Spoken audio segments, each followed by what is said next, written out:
Thanks for joining me again today, continuing to really hear what God has to say to us through His Word, of what He is capable of doing in our times of darkness. Yesterday we talked about how He created a beautiful world out of a vast darkness, a void, an emptiness. And sometimes we feel pretty void and empty in our lives. He can do the same in those areas of our lives.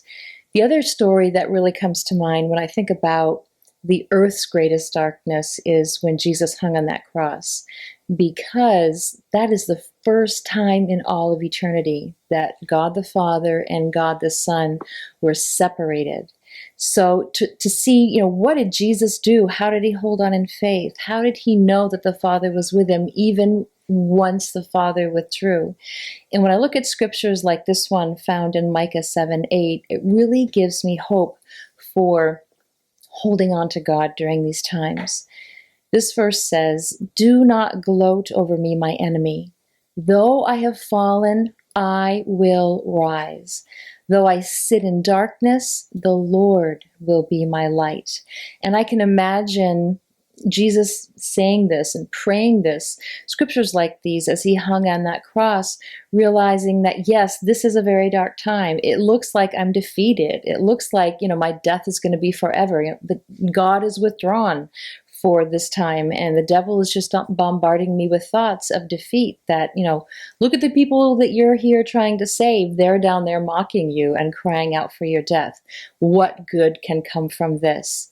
But God brought salvation, the greatest light of the universe, from the place that seemed to be the darkest. And I just want to pour this message and this hope and this light into your heart, that God has not forsaken you. He has a plan in what you're going through, and He is going to speak over your life when you get in agreement with Him through His Word. So when you think about stories of this, whether it's creation, whether it's Jesus hanging on the cross, and you see what happened as God stepped into those and what was birthed from those times of darkness, can really start to give you hope that that same God is with you today, that He is not going to leave you in a place where you feel that you've been forsaken. You've got to find those scriptures once again of who God says He is, who He promises to be. And just like we talked about on Monday, hide those scriptures deep within your heart, like David says in Psalms 119.